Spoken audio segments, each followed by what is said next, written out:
한번 따라 하실까요? 무엇에 붙잡혀 사십니까? 무엇에 붙잡혀 사십니까? 악기가 누구의 손에 들려지느냐에 따라서 그 악기의 소리는 천차만별입니다.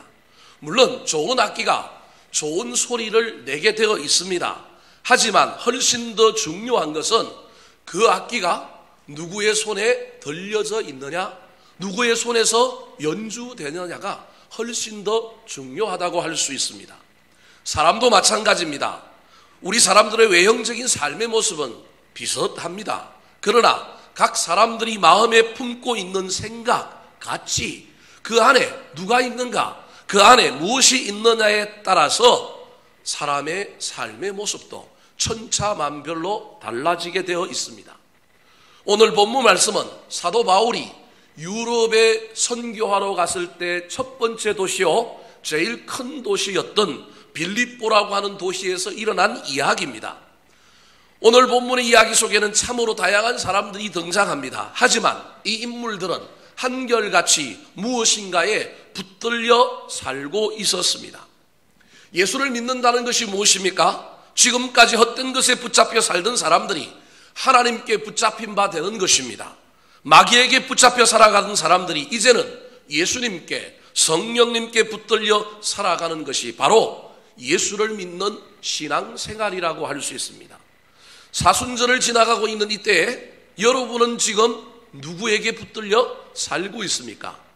이 사순절 기간에 더욱 주께로 가까이 가고 저와 여러분이 성령께 붙들림 바 되고 예수님과 우리 하나님께 붙들려 살아가는 놀라운 일들이 펼쳐졌으면 좋겠습니다. 오늘 본문 말씀에 등장하는 무엇인가에 붙잡혀 살아가는 세 종류의 사람들의 삶을 살펴볼 때 우리는 그들과 같은 삶을 살지 않고 성령에 붙잡히고 사랑에 붙잡히고 사명에 붙잡혀 살아가는 아름다운 신앙 인생들이 되기를 우리 구주 예수 그리스도의 이름으로 축원합니다. 자, 그렇다면 오늘 본문에서 바울이 만난 사람들은 누구일까요? 그리고 그 사람들은 무엇에 붙잡혀 살고 있었을까요? 첫 번째 만난 사람들입니다. 따라 하시겠습니다.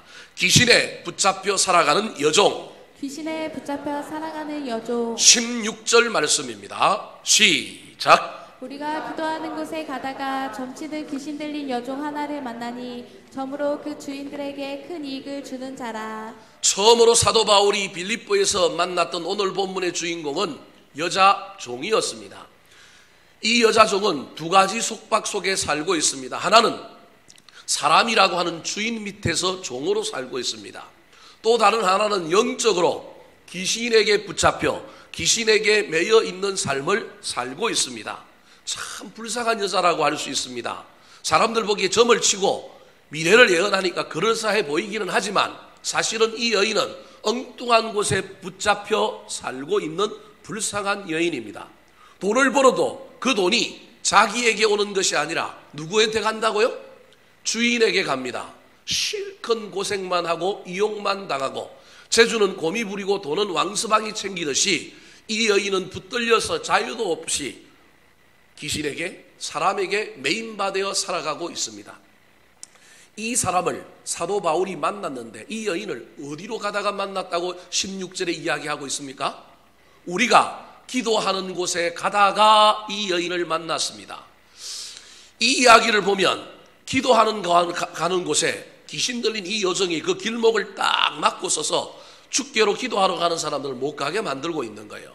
그가 가지고 있는 예언의 능력, 신비한 능력, 점치는 능력을 가지고 하나님께 향하는 그 이목을 중간에서 가로채고 있는 여인이 바로 이 귀신 들린 여종입니다. 그렇다면 왜 사도 바울이 기도하는 곳으로 가고 있을까요?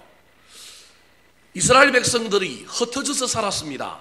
그것을 디아스포라 유대인이 그렇게 이야기하는데 디아스포라 유대인은 흩어져 사는 곳에 반드시 무엇을 만들게 되어 있느냐 하면 회당을 만들게 되어 있습니다. 성인 10명만 모이면 이들은 반드시 뭘 만드느냐 하면 회당을 만들고 랍비를 청빙하여 그곳에서 하나님께 예배했습니다. 기도하는 곳에 갔다라고 하는 이 말 속에 이곳에 뭐가 없었다는 것을 알 수 있느냐 하면 회당이 없었다라고 하는 것을 알 수 있습니다. 그래서 회당이 아니라 따로 정해놓고 그곳에 유대인들이 모여서 뭐하고 있었느냐 하면 기도하고 있었다라는 말입니다.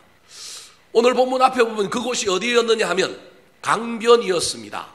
강가에 강변에 많은 사람들이 유대인들이 모여서 하나님께 기도했던 겁니다. 그곳에서 사실 이 사도 바울이 루디아라고 하는 옷감 장사 여인을 만나게 되었고 그 여인을 통하여 교회를 시작하게 된 것이 오늘 본문에 나오는 이야기의 시초입니다. 그렇다면 왜 이곳에는 회당이 없었을까요? 왜 이곳에 있는 유대인들은 회당도 없었을 뿐만 아니라 강변에서 모였을까요? 구약의 이스라엘 백성들이 멸망하고 바벨론의 포로로 잡혀갔는데 바벨론의 포로로 잡혀갔던 이스라엘 백성들이 유대인들이 회당을 짓는데 상당한 오래 시간이 걸립니다. 왜냐하면 바벨론이라고 하는 나라가 회당을 못 짓게 하는 거예요.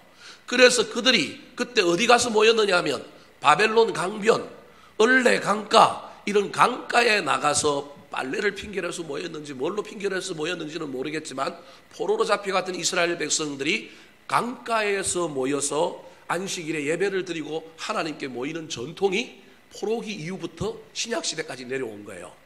그래서 이 빌립보라고 하는 도시에도 회당이 없으니 사람들이 어디에서 모였느냐 하면 강가에서 모였고 그곳에서 사도 바울이 루디아라고 하는 여자를 만났고 또 그곳에 지금 기도하러 가는 거예요. 그렇다면 왜 이 도시에 회당이 없었을까요? 돈이 부족해서 그럴까요?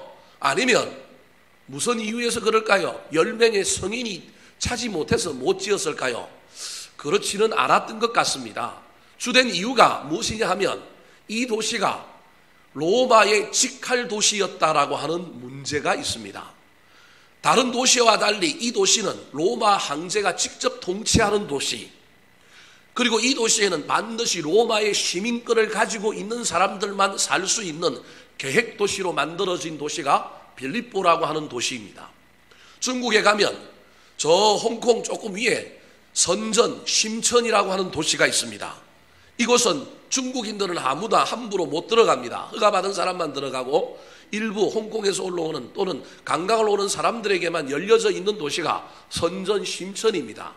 그런 것처럼 빌립보라고 하는 도시도 로마 황제의 직할 도시로 프라이드가 있는 이곳에 사는 사람들은 우리는 로마 시민권자다. 우리는 로마 황제의 직접 통치를 받는다. 그래서 로마에서 퇴역한 군인들, 은퇴한 고위 공무원들이 이곳에 와서 살았습니다. 철저하게 유대인들이 들어오는 것을, 외국인들이 들어오는 것을 막았을 뿐만 아니라 황제 숭배의 본산이었을 뿐만 아니라 자기들 나름대로 프라이드를 가지고 살았기 때문에 유대인들이 암만 많아도 뭘 못 짓게 했느냐 하면 회당을 짓지 못하게 했던 것입니다. 그 결과 여기에 살고 있었던 유대인들은 어디에 가서 예배를 드렸느냐 하면 강가에서 예배를 드린 거예요. 사도 바울도 이때 강가에 가서 예배를 드리러 가는데 드리러 갈 때마다 그 길목을 막아서는 여자 하나가 있는데 그게 누구냐 하면 바로 귀신 들린 여종인 거예요. 얼마나 신기가 있는지 다 알아맞혀요. 심지어 사도 바울에 대해서도 다 아는 거예요. 네 속에 하나님이 있다. 네가 하나님의 보내심을 받은 위대한 사람이다. 하나님이 너를 통하여 위대한 일을 할 거다라고 맨날 며칠을 뒤돌아다니면서 얘기를 하는 거예요. 그런데 이 여인이 사도 바울 눈에는 불쌍해 보이는 거예요.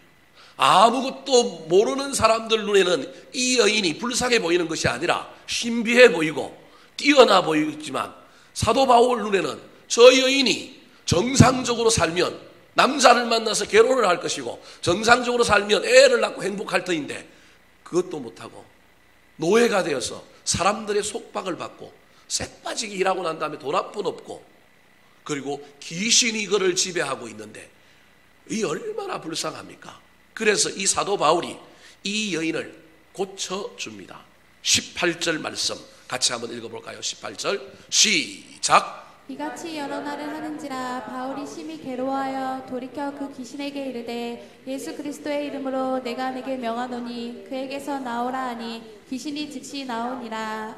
자, 이같이 여러 날을 하는지라 사도 바울의 정체를 알고 사도 바울을 칭찬하고 하나님을 높이는 이야기를 막 여러 날을 하는 거예요. 그것을 경험한 사도 바울이 마음이 심히 괴로웠다라고 표현하고 있습니다. 저 말을 한글로 이해하면 이렇게 이해할 수 있습니다. 너무 쫓아다녀서 자기를 피곤하게 했다, 자기를 괴롭혔다, 이렇게 이해할 수 있습니다. 그런데 헬라어 본문으로 보면 그게 아니라 사도 바울의 마음에 번빈이 가득하여 이 마음속에 뭔가 막 지금 막 이럴까 저럴까라고 하는 수 없는 고뇌와 갈등 속에, 그런 말입니다. 이게 무슨 말일까요? 바울이 심히 괴로워한 거예요. 심히 막 마음속에서 고민한 거예요. 갈등한 거예요. 그럼 뭘 고민했을까요? 저 여인에게서 귀신을 쫓아내줄까? 아니면 말까? 이 고민 속에 사도 바울이 엄청난 고민을 한 거예요.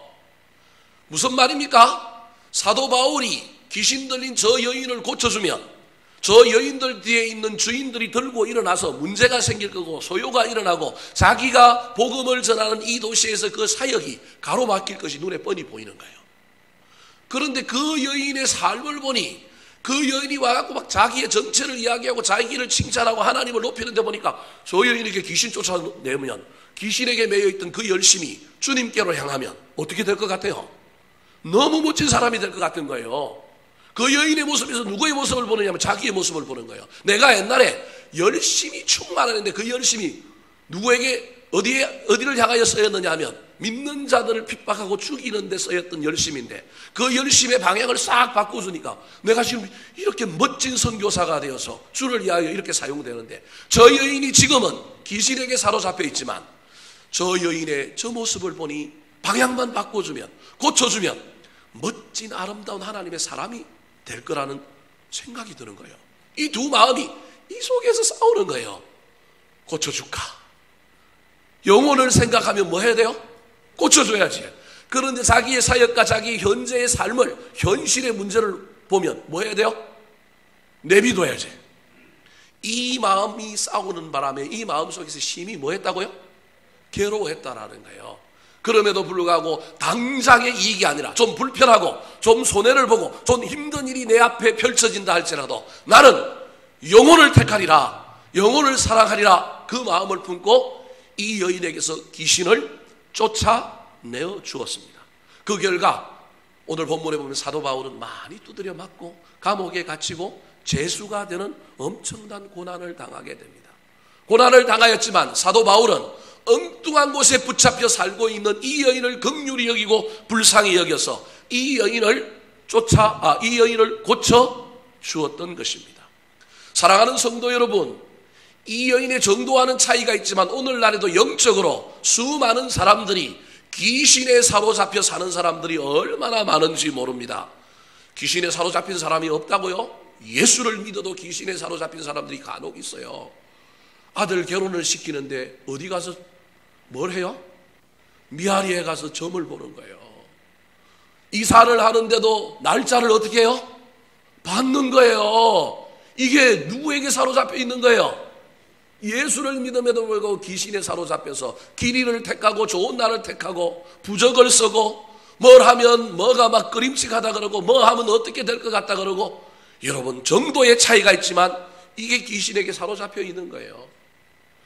또 다른 귀신이 아니라 할지라도 귀신의 영향력 속에 저와 여러분의 마음에 상처가 우리를 붙들고 매고 있어서 그 상처가 쓴뿌리가 되어서 우리를 붙들고 있어서 앞으로 나가지도 못하고 기쁘고 즐겁게 살지도 못하고 원망하고 불평하고 그렇게 붙잡혀 살고 있는 사람들이 오늘날 얼마나 많은지 모릅니다. 거역의 영이 우리를 사로잡고 있습니다. 음란의 영이 우리를 사로잡고 있습니다. 분노의 영이 우리를 사로잡고 있습니다. 이 사순절 기간에 저와 여러분이 영의 눈을 열어서 우리 가정에, 나의 배우자에게, 우리의 자녀들에게 악한 영의 영향력이 우리를 붙들고 있지는 않은지 잘 살펴보고 주께 가까이 나아가 끊어버리시기 바랍니다. 18절에 나오는 말씀처럼 사도 바울처럼 주 예수 그리스도의 이름으로 내가 내게 명하노니 그에게서 나오라. 악한 것들아 끊어질지어다. 악한 것들아 물러갈지어다. 이 사순절에 더욱더 신실하게 주님께 나아감으로 말미암아 질병에 걸린 자들을 위하여 우리가 선포하고 기도하는 가운데 질병이 물러가고 떠나가는 놀라운 역사가 일어났으면 좋겠습니다. 내가 무엇에 붙잡혀 있는지, 내가 어떤 삶을 살고 있는지를 모르면 끊어버릴 수가 없는 것입니다. 저와 여러분의 삶을 이 사순절 기간에 잘 살펴보고 내가 나쁜 습관에, 나쁜 영적인 것에 혹시 붙들려 있지는 않은지 살펴보고 끊어버리시고 중보하여 성도들과 우리의 가족들과 우리 자녀들을 바라보며 저와 여러분이 사도 바울이 되어서 악한 것에 매여 있는 것을 끊어주는 아름다운 인생들이 되시기를 우리 구주 예수 그리스도의 이름으로 축원합니다. 두 번째로 사도 바울이 빌립보 교회에서 만난 사람은 누구일까요? 따라 하시겠습니다.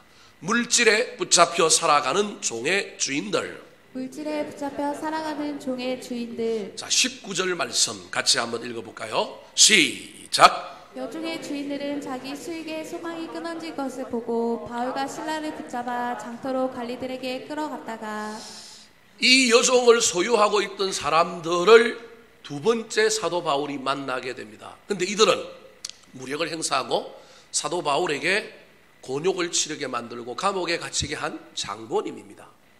이 사람들의 관심은 사람에게 있는 것이 아니라 이 사람들의 관심은 오직 어디에 있느냐 하면 이익, 돈에 관심이 꽂혀 있는 사람들입니다. 종이 귀신에게서 사로잡혀 있다가 자유함을 얻었으면 아니 나음을 입은 거잖아요. 치유함을 받은 거잖아요. 그러면 소고기국을 끓여주든지 아니면 계란 한 판이라도 선물을 해야 되는데 선물은커녕 이들의 머릿속에, 이들의 마음속에는 낫느냐 낫지 않았느냐, 사람이 온전했느냐 온전하지 않느냐, 상대방의 그 상태하고는 전혀 상관없이 나에게 오직 유익한 것, 나에게 유리한 것에만 관심이 있는 거예요. 여종은 나았지만 나와서 일할 수 있어서 노동력이 있음에도 불구하고 그 노동력 갖고 벌어들이는 돈보다 점쳐서 벌어들이는 돈이 훨씬 많다 보니 이 주인들은 이 물질 때문에 이 사도 바울과 대적하여 사도 바울을 고소하게 되는 겁니다. 저기 보니까 19절에 여종의 주인들이라고 복수를 쓰고 있습니다. 여자 하나에, 연약한 여자 하나에 수많은 남자 주인들이 먹고 살고 있는 거예요. 고열을 뽑아먹고 있는 거예요. 저 주인들이 누굴까 제가 상상을 해보니 첫 번째로는 이 여자를 돈을 주고 산 실질적인 종의 권한을 가지고 있는, 주인의 권한을 가지고 있는 사람이 한 사람 있을 거예요. 또 다른 하나는 이 여인이 점을 잘 치니까 누굴 물어다 주느냐 하면 호객행위를 하여 손님들을 물어다 주는 주인이 또 하나 있을 거예요. 또 다른 하나는 점을 칠 수 있도록 집을 제공하고 환경을 제공하고 있는 사람이 있을 거예요. 또 다른 하나는 점 치다가 간혹 틀리기도 하고 사고가 나면 싸움이 일어나니까 그거 뭐예요? 막아주는 어깨와 같은 기도와 같은 사람들이 있어야 될 거예요. 그래서 저 주인들이라고 하는 표현을 쓰고 있는 거예요. 연약한 한 여인, 귀신에 사로잡혀서 정말로 미친 듯이 살고 있는 저 여자 하나에 수많은 남자들이 빌붙어서 먹고 살고 있는 거예요. 이 사람들의 관심은 저 여인의 건강, 저 여인의 삶의 행복, 다른 사람의 그 어떠한 온전함이 아니라 오로지 무엇에 달려있느냐 하면 자기의 유익에만 달려있는 겁니다. 정도의 차이는 있을지 모르겠지만 사랑하는 성도 여러분, 예수를 믿어도 저와 여러분들 우리도 모르는 사이에 하나님보다 돈을 더 숭상하며 돈에 사로잡혀서 때로는 가야 할 것 가지 않고 해야 할 것 하지 않고 돈 때문에 때로는 신앙도 양심도 버릴 때가 얼마나 많은지 모릅니다. 그래서 우리 예수님께서도 이 돈에 대한 심각한 문제를 알고 마태복음 6장 24절에서 이렇게 말하고 있습니다. 같이 한번 읽어볼까요? 시작. 너희가 하나님과 재물을 겸하여 섬기지 못하느니라. 어째 우리가 신앙생활 하는데 하나님과 재물을 겸하여 섬기겠습니까? 그렇게 말하는 사람이 있을 수 있지만 우리도 모르는 사이에 저와 여러분도 돈에 붙잡혀 살아갈 때가 간혹 생긴다는 거예요. 여러분, 저기 예수님께서 하신 말씀인데 우리 예수님께서 두 가지를 지금 비교하고 있는데 뭐라고 비교하고 있냐면 하나님과 재물을 비교하고 있어요. 여러분, 하나님과 재물이 비교 대상이에요? 게임이 안 되는 비교 대상이에요. 그런데 저와 여러분이 실제 삶에 살다 보면 하나님과 재물이 경쟁한다니까요. 하나님과 재물이, 겁도 안 되는 이 재물이, 게임도 안 되는 이 재물이 하나님 자리에 올라와서 하나님을 밀어내려고 하는 것이 오늘날의 세상이라는 거예요. 그래서 예수님 당시에도 너희가 하나님과 재물을 겸하여 섬기지 뭐하느니라? 못하느니라. 그 말은 지금 뭐하고 있는 거예요? 하나님과 재물을 뭐하여 섬기고 있는 거예요? 겸하여 섬기고 있는 거예요. 여러분, 겸하여 섬기는 것까지 또 어떤 의미에서 보면 좀 괜찮다고 할 수 있어요. 왜냐하면 때로는 하나님 섬기다가 때로는 누구 섬겨요? 돈 섬겨요. 우리가 인간이니까 살다 보면 그럴 수도 있죠. 때로는 하나님 섬기고 때로는 돈 섬길 수 있죠. 그런데 겸하여 섬기다 보면 어떤 일이 벌어진다고요? 역전이 일어나는 거예요. 돈이 주인 되는 거예요. 하나님 자리는 없어지고 돈이 하나님 자리를 차지하게 됩니다. 저 재물이라고 하는 단어가 헬라어로 맘몬이라고 하는 단어입니다. 맘몬이 소문자로 쓰이면 단순한 재물이에요. 생명력이 없는, 인격이 없는 재물이에요. 그런데 저걸 대문자로 쓰면 저건 귀신이 되는 거예요. 귀신. 여러분, 돈이 우리가 부리고 우리가 벌고 우리가 쓰는 수단인데 이게 나중에 잘못되면 이 돈이 뭐가 되느냐 하면 신적인 마력을 가진 귀신이 된다니까요. 귀신이 우리를 사로잡으면 하나님의 자리는 사라지는 거예요. 사랑하는 성도 여러분, 이 사순절에 저와 여러분이 하나님께 가까이 가고 신앙생활을 하는 가운데 저와 여러분이 이 사순절에 반드시 이 돈과 싸워서 이겨봤으면 좋겠습니다. 돈을 벌지 말라는 말이 아닙니다. 돈을 너무 우습게 생각하면 안 됩니다. 이 땅에 사는 동안에 돈 없이 살 수는 없습니다. 돈은 하나님이 우리에게 주신 선물입니다. 선물은 받는 것이 좋습니다. 그래서 돈 많이 버는 것이 좋습니다. 저도 우리 교회 교인들을 향하여 자영업하는 사람들 사업 잘 되기를 위하여 기도합니다. 우리 교회 교인들, 가장들 직장생활 롱런하기를 기도합니다. 우리 자녀들 좋은 직장에 들어가서 자기 꿈을 실현하고 돈 많이 벌기를 기도합니다. 여러분, 이 기도가 나쁜 것이 아닙니다. 구약에, 전통적으로 구약에는 돈을 많이 버는 것이 하나님의 축복의 가장 큰 통로였습니다. 그래서 부자 이꼴 뭘로 보느냐 하면 의인입니다. 욥기에 보면 욥을 소개하는데 욥은 동방의 부자라고 얘기하면서 뭐라고 얘기해요? 의인이라 그러는 거예요. 오늘날 한국 사회에 이 돈의 문제가 넘으면서 이상해서 그렇지 서양의 관점에도 열심히 일하여 돈 버는 것이 나쁜 것이 아니고 돈 많은 게 나쁜 것이 아니에요. 돈 있는 사람 부자는 존경해줘야 되는 게 서양의 관점인 거예요. 열심을 다하여 최선을 다하여 돈을 벌었기 때문에 그렇습니다. 그리고 그것이 하나님의 축복의 일환이기 때문에 돈을 버는 것, 열심히 손이 수고하여 복을 받는 것 나쁜 것이 아닙니다. 그래서 시편 37편 5절에 보면 우리는 성실을 먹을거리 식물로 삼아서 최선을 다하여 일을 하고 집도 넓혀가고 차도 좋은 것도 사고 자녀들 교육도 잘 시키고 노후도 준비하는 것 절대 나쁜 것이 아닙니다. 제가 여러분 보고 가난하게 살아라, 천비하게 살아라 제가 그렇게 이야기하지 않습니다. 근데 문제는 거기까지만 가면 안 됩니다. 돈은 수단일 뿐이지 나머지 부분이 남아 있어야 되는데 그 나머지 부분이 하나님인 거예요. 돈 없으면 안 돼. 세상에 돈으로 안 되는 일 없어. 이렇게 말하는 순간에 저와 여러분이 돈 귀신에 사로잡혀 있는 거예요. 나도 모르는 사이에. 돈으로 안 되는 것이 왜 없어요? 돈으로 안 되는 것이 있어야 누구의 자리가 있는 거예요? 하나님의 자리가 있는 거예요.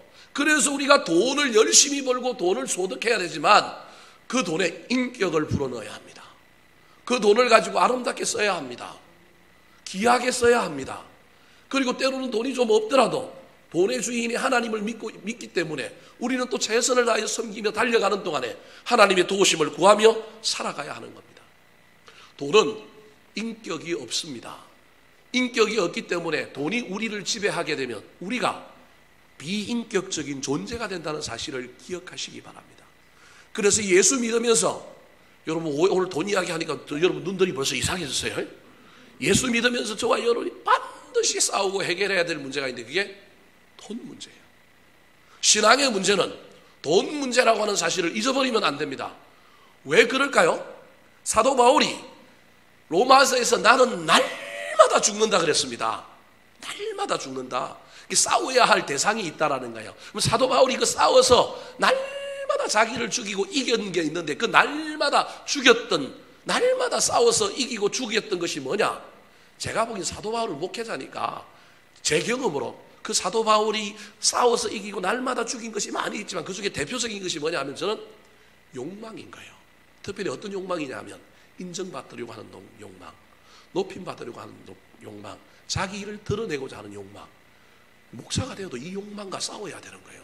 사도 바울이 선교하면서 갔단 말이에요. 사도 바울은 뭐 자비랑 선교했고 돈에 크게 매여 있는 사람 아니고 있으면 살고 없으면 뭐 굶고 그러면서 선교했기 때문에 돈 문제하고 싸우는 사람이 아니라 사도 바울이 싸웠던 것은 뭐와 싸웠느냐 하면 이 높임을 받으려고 하는 욕망, 자기를 드러내고자 하는 욕망, 자기가 하나님을 가리키는 손가락인데 이 손가락이 주목받고자 하는 욕망, 그거와 날마다 싸웠다라는 거예요. 그렇다면 일반 우리 성도들, 일반 우리 소시민은 이 땅에서 먹고 살면서 생계를 유지하며 자녀들을 키우며 살아가는 우리는 날마다 우리를 죽이며 싸워야 할 대상이 뭘까요?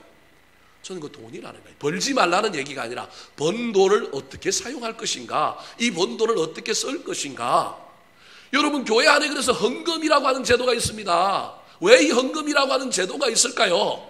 여러분 보고 지금 제가 헌금 많이 해라, 헌금 안 하면 이상하다, 그 얘기를 하는 게 아닙니다. 이게 우리가 싸워서 이긴 결과의 결과물로 하나님께 드리는 거예요. 이게 신앙의 고백이 되는 거예요. 날마다 내가 누구랑 싸워서 이길 거냐? 집에서 아내와도 싸워서 이겨야 되고, 자식과도 싸워야 이겨야 되고, 나하고도 싸워야 이겨야 되지만, 현대 신앙인의 가장 신앙의 바로미터, 신앙의 기준은 무엇이냐 하면 바로 물질 문제인 거예요. 특별히 오늘날은 상대적인 빈곤, 상대적인 박탈감 때문에 20년, 30년 전보다 훨씬 잘 살고 훨씬 잘 먹음에도 불구하고 우리가 얼마나 불행합니까? 너무너무 불행해서 상대적인 빈곤과 박탈감 때문에 헤매고 살아가는 이 시대에 돈은 신의 위치에 지금 있는 거예요. 그래서 예수님께서 하나님과 재물을 겸하여 숨기지 못하느니라고 한 말은 하나님 자리를 두라는 거예요. 하나님을 인정하라는 말입니다. 사랑하는 성도 여러분, 지금 여러분은 돈 문제와 관련하여 어떤 삶을 살고 있습니까? 돈을 내가 지배하고 다스리고 있습니까? 아니면 돈에 내가 붙잡혀서 이 돈 때문에 때로는 해야 할 일을 못하고, 때로는 이 돈 때문에 때로는 내가 뭔가 움츠려들고, 이 돈 때문에 내가 부끄러웠던 적은 없습니까? 주님을 신뢰함으로 나아가시기 바랍니다. 때로는 힘들고 물질의 문이 열리지 아니하여서 어려울지라도 주님 앞에 간절히 기도하는 가운데 복을 받으시고, 받은 복으로 구제하고 섬기고 나누고 주변에 있는 사람들을 더 복되게 하고 이 땅 살아가는 동안에 하나님이 주신 것으로 말미암아 더 기쁨을 누리며 살아가는 저와 여러분 되시기를 예수님의 이름으로 축원합니다. 마지막으로 사도 바울이 만난 사람들은 어떤 사람일까요? 따라 하시겠습니다. 편견과 전통에 붙잡혀 살아가는 상관들. 편견과 전통에 붙잡혀 살아가는 상관들. 종의 주인들이 그 여종이 점을 치지 못하는 것을 알고 수익이 끊어진 것을 깨닫고 난 다음에 했던 행동이 이 사도 바울과 그의 일행들을 붙잡아서 누구에게 데리고 갔느냐 하면 상관들에게 데리고 갔습니다. 상관들이라고 표현했지만 오늘날의 관점으로 보면 이들은 재판관이라고 할 수 있습니다. 요즘 사법농단 때문에 조금 판사들에 대한 시각이 조금 왜곡되기는 했지만 그래도 늘 청렴도와 또 존경받는 어떤 설문을 하게 되면 늘 윗순위에 올라갔던 사람들의 직업이 누구냐면 판사였습니다. 이 땅에 윤리적이고 이 땅에 도덕적이고 이 땅에 괜찮은 사람들이 누구냐 물어보면 판사가 올라왔습니다. 그러므로 오늘 본문에 나오는 이 상관들, 재판관들은 꽤 괜찮은 사람들입니다. 오늘날과 마찬가지로 그 당시에도 이 재판관이 되려고 하면 윤리적인 문제, 청렴성, 도덕성도 있어야 될 뿐만 아니라 식견도 있고 교양도 있는 사람들이 이 상관들이었을 것입니다. 그런데 이 사람들이 오늘 실수를 합니다. 왜 실수할까요? 어떤 실수를 했을까요? 20절, 21절 말씀 같이 한번 읽어볼까요? 시작! 상관들 앞에 데리고 가서 말하되 이 사람들이 유대인인데 우리 성을 심히 요란하게 하여 로마 사람이 우리가 받지도 못하고 행하지도 못할 풍속을 전한다 하거늘. 여종의 주인들이 사도 바울과 그 일행을 잡아가서 고소의 내용이 실제 벌어졌던 일하고는 전혀 엉뚱한 일을 지금 고소하고 있습니다. 여종의 문제, 수익이 끊어졌다, 손해배상해라, 민사소송으로 가야 될 문제를 지금 무슨 문제로 이야기하고 있느냐 하면 정치적인 요소의 정치범의 문제로 몰아가고 있는 거예요. 21절에 보니까 이 사람들이 성을 요란하게 했는데 어떻게 요란하게 했느냐 하면 우리가 받지도 못하고 행하지도 못할 풍속을 전한다라는 거예요. 저 풍속을 전한다는 말이 무슨 말일까요? 쉽게 얘기하면 이런 겁니다. 예수가 우리 인생의 구세주다. 예수가 온 세상의 주인이다. 이 세상의 최고의 신은 누구다? 예수 그리스도 하나님이다. 이런 것을 전했다라는 거예요. 그걸 풍속이라고 이야기하는 거예요. 아니, 그게 전하는 게 뭐가 문제가 있느냐, 그렇게 말할 수 있을지 모르겠지만 이 도시가 어떤 도시냐 하면 빌립보라고 하는 도시입니다. 이 도시가 황제가 다스리는 직할 도시인 거예요. 이 도시는 황제 숭배의 본산입니다. 황제의 신상이 큰 게 있고요, 황제의 신전이 3개가 있었던 도시가 빌립보라고 하는 도시입니다. 그러므로 이 도시에서 신은 누구예요? 로마 황제가 신이에요. 우리를 구원하고 우리를 구속하실 유일한 분은 이 도시에는 누구냐 하면 로마 황제인 거예요. 그런데 로마 황제를 부인하고 누구를 황제의 자리에 올려서 지금 전하고 있느냐 하면 예수 그리스도를 전하고 있다는 거예요. 그래서 저 내용만 보면 문제가 없어요. 정치법으로 지금 몰고 있는 거예요. 소요를 일으키는 혁명분자로 오늘날 우리 지금 국가보안법에 걸고 있는 거예요, 지금. 그래서 문제는 없지만 실질적으로 따지면 자기들의 문제와 관련하여 이야기를 해야 되는데 엉뚱한 걸 갖고 지금 하는 거예요. 이걸 이제 검찰에서 주로 쓰는 방법 중에 하나가 별건 수사라 그러는데, 욕을 치기 위하여 엉뚱한 걸 가지고 지금 본질로 가고 있는 거예요. 그 짓을 누가 하고 있느냐면 이 여종의 주인들이 하고 있는 거예요. 이 사람들이 수익을 끊어서 우리를 힘들게 했으니 이 사람들에게 좀 다른 명목을 가지고 이들을 곤욕을 치르게 하여 다시금 신기가 돌아와서 우리의 수익이 보장되면 좋겠다. 아니면 이 사람들에게 손해배상을 해야 되는데 이 사람들에게 엄청난 제목을 가지고 한번 혼을 내야 되겠다 싶어서 지금 얘기를 하는 거예요. 그러면 정직한 판사라고 한다면, 공의로운 판사라고 한다면 이들의 이런 고소 앞에 어떻게 해야 될까요? 원고의 이야기도 들어보고 피고의 이야기도 들어보고 고소하는 사람의 이야기도 들어보고 상대방의 이야기도 들어봐야 되는데 이 상관들이, 이 재판관들이 그러지 않는 거예요. 왜 그럴까요? 이들은 이 지역의 토착민, 지역의 유지란 말이에요. 이들은 이 지역에서 꽤 잘 나가는 여종의 주인들이 잘 나가는 사람들이에요. 오늘 본문에는 기록하고 있지는 않지만 어쩌면 이들이 향응을 베풀고 뇌물을 주고 이들과의 유착관계가 이 상관들과 이 여종의 주인들 사이에 있었을 수도 있어요. 그걸 넘어서서 오늘 본문에 보면 이 상관들이 이렇게 행동할 수밖에 없었던 이유가 있습니다. 그것이 무엇입니까? 자, 22절, 23절 말씀 같이 한번 읽어볼까요? 시작! 우리가 일제히 일어나 고발하니 상관들이 옷을 찢어 벗기고 매로 치라 하여 많이 친 후에 옥에 가두고 간수에게 명하여 든든히 지키라 하니. 자, 잡혀온 사람은 내가 모르는 사람이요, 고소하는 사람은 내가 아는 사람이니 따져보기도 전에 내가 아는 사람의 말은 옳다고 생각하는 오류를 이 상관들이 범하고 있는 데다가 또 다른 하나는 저기 보니까 무리가 일제히 일어나 고발하는 거예요. 다수가, 많은 사람들이 다수결의 원칙에 의하여 내가 따져보고 확인해봐야 되는데 그 원칙에 무너져 버리는 거예요. 사랑하는 성도 여러분, 우리가 사회생활을 하다 보면 이 상관들과 같이 엉뚱한 곳에 사로잡혀서 잘못된 판결, 잘못된 판단, 잘못된 선택을 할 때가 얼마나 많은지 모릅니다.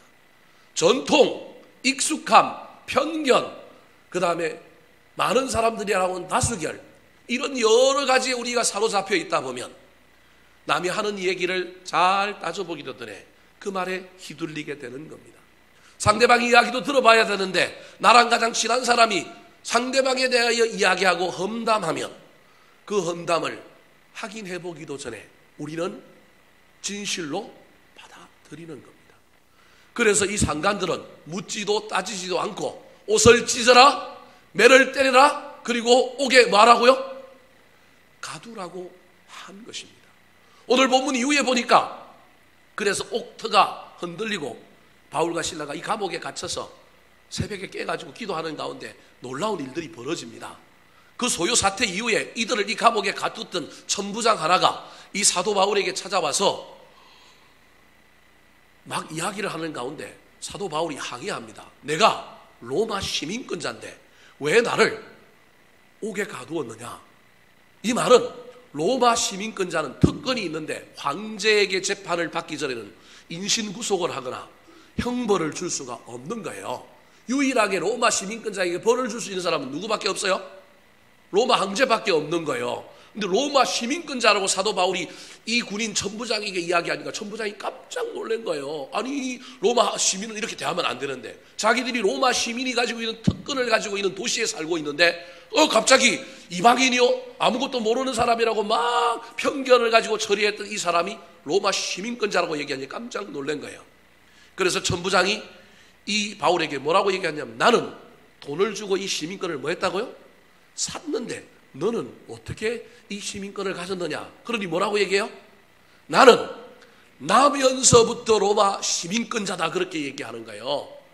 여러분, 겉만 보고 들려오는 이야기만 보고 판단하면 안 되는 거예요. 나면서부터 시민권자라고 하는 것은 대대손손 로마 시민권이고 돈 산 사람들하고 달리 백그라운드가 엄청나다라고 하는 것을 이미 이야기하고 있는 거예요.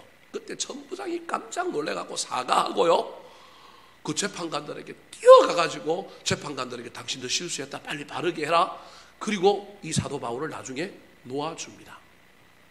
사랑하는 성도 여러분, 제가 무슨 얘기를 하려고 하느냐 하면, 이 사순절에는 저와 여러분이 영적으로 민감하여 분별력과 통찰력을 가지고 누구의 음성을 들어야 하느냐 하면 주님의 음성을 들어야 합니다.